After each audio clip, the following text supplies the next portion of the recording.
उलई की खेला हर होई गोई यार होई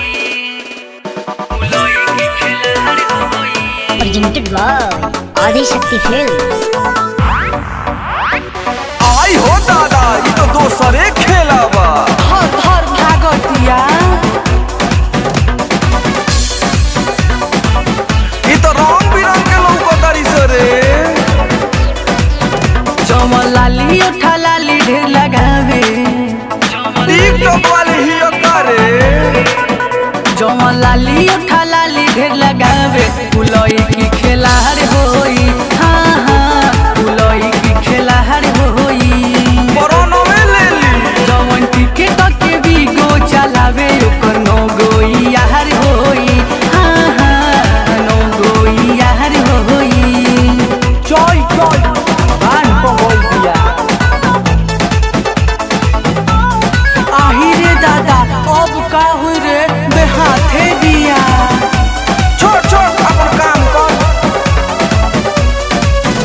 उता दिन भरे रहे ओने लाही आय अपने में फाहिन ओकर खाती मार हो गई तोहला महला ही लाके छिहत्तरी फरार हो गई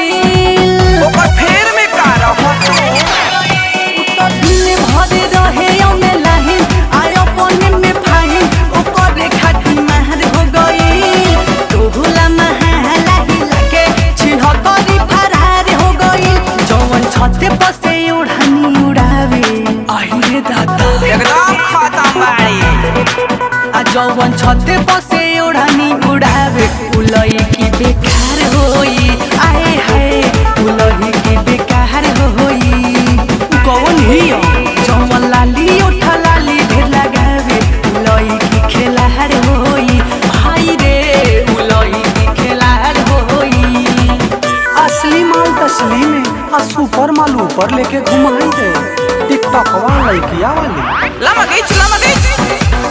नामन बसकार एकदम बंडा मरुए हवा सका अरे अब बतावा लो तो रिकॉर्डिंग वाला छोड़ चल जाए ना ना सरकार रहे हैं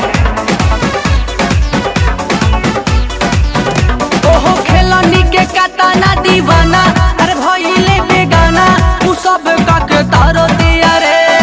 पंकज दीपक के फंसा के उ बड़ा मजा मारो दिया रे अपना पढ़े ना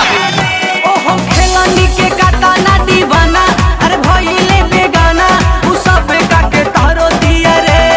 सतबीर सन्नू के फंसा के उ बड़ा मजा मारो दिया रे जवन हंसी हंसी मन बहलावे हमरे से 555 के रिचार्ज करइले बिया हुए जवन हंसी हंसी मन बहलावे उलई की जाना महर होई आए हाय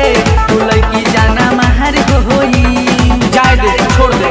जवन लाली उठा लाली ढेर लगावे उलई की खेला हर होई आए हाय उलई की खेला हर होई हौ देखो सरे ई त मुखिया जी के गाड़ी में जाती है।